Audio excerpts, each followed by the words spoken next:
Halo, selamat sore. Ketemu lagi dengan kami, tim logistik dari Kotshop Surabaya Barat. Untuk kali ini saya, Paidi, ditemani dengan dua orang tim logistik dari Kotshop Surabaya Barat, yaitu ada Mas siapa? Agung. Mas Agung dari logistik dan juga Mas siapa? Paido. Mas Paido dari Kotshop Surabaya Barat.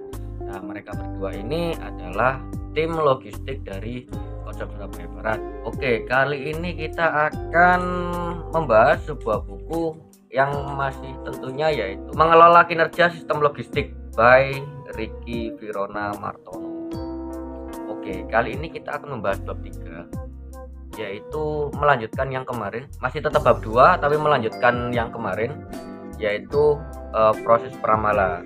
Mana yang kemarin yaitu kita membahas tentang metode peramalan dan sebaliknya kita membahas tentang forecast dan lain sebagainya. Nah, sekarang ini kita akan membahas tentang proses peramalan, di mana ada beberapa tahap ketika kita melakukan proses peramalan atau proses forecasting. Yang pertama yaitu mengorganisir peramalan, kemudian yang kedua pengumpulan data historis, dan yang ketiga adalah forecast model selection atau kualitatif atau kuantitatif atau kombinasi dari keduanya. Apa sih ketiga hal ini? Mungkin bisa dijelaskan dari monggo Mas Agung. Mungkin dari mengorganisir peramalan.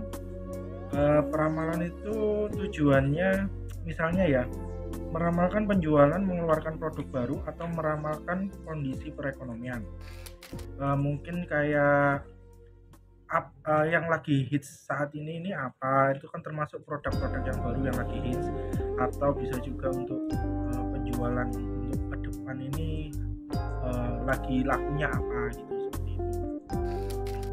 Lalu juga ada dari manusia dan kehandalan sistem, termasuk manajer pengamat peramalan atau forecast analyst, data dan software dari sumber yang sama dan disepakati setiap orang. Ya mungkin kayak dari sumber-sumber yang terpercaya mungkin ya, kayak dari si A dan si B ini apa yang lagi untuk mencari apa ya, yang laku-laku di luaran itu apa aja gitu. Jadi kayak dua pemikiran yang dijadikan satu, akhirnya ketemu suatu peramalan yang satu arah.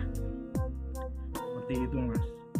Oke, kemudian menurut Mas Paido sendiri nih, apa sih yang ditangkap dari mengorganisir peramalan, kemudian pengumpulan data dan juga tadi model seleksi itu gimana sih? Kalau di mengorganisir peramalan sendiri itu menyesuaikan tujuan peramalan dengan strategi perusahaan dan menentukan interval apakah mingguan dan atau tahunan jika ingin meramalkan perekonomian, biasanya dilakukan dalam interval 1 sampai 2 tahun ke depan.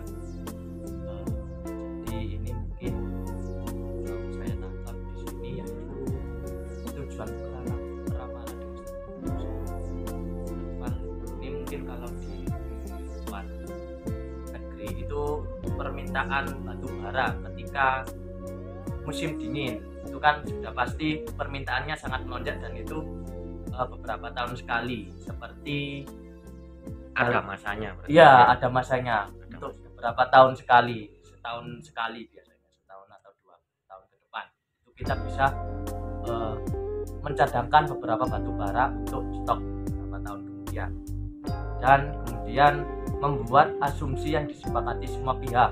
Misalnya diasumsikan bahwa harga bahan bakar stabil sehingga prediksi penjualan kendaraan motor lebih akurat, atau asumsi bahwa penjualan di bulan Februari akan naik tinggi karena ada pesanan khusus dari organisasi lain dan bukan karena besaran pasar meningkat. Begitu. Oke. Jadi kesimpulannya untuk yang pertama, mengorganisir peramalan sendiri itu sebenarnya tujuannya itu gimana caranya kita bisa tahu apa yang akan kita stokkan di dan kita paling tidak untuk 1 sampai 2 tahun ke depan, atau peramalan untuk hype mingguan atau bulanan. Jadi untuk 1 bulan ini atau 1 bulan ke depan.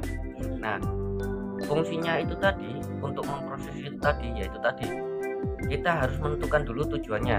Nah, kira-kira yang hype untuk bulan ini apa. Kemudian dari yang sisi yang kedua, dari manusia dan kehandalan sistem sendiri, di situ sudah ada forecast analis sendiri. Jadi forecast analis sendiri mungkin kita minta saran dari perilaku 3 bulan yang lalu dan nanti untuk ditentukan di 3 bulan ke depan, atau ada softwarenya sendiri yang khusus untuk software forecasting. Kemudian ada lagi menyesuaikan tujuan peramalan dengan strategi perusahaan atau menentukan interval. Jadi nanti kan ketika kita presentasi tiap bulan atau tiap minggu, itu kan pasti ada interval. Kira-kira yang lagi naik itu produk apa, yang lagi turun nanti produk apa. Nah, itu kan pasti seperti gelombang. Nah, seperti gelombang itu bisa diramalkan ketika nanti naik kemudian turun lagi, nanti ada naik lagi. Nah, kira-kira ke depan ini naik atau turun. Jadi seperti itu. Kemudian ada lagi membuat asumsi yang disepakati semua pihak. Nah, di sini diibaratkan seperti bahan bakar lagi stabil nih.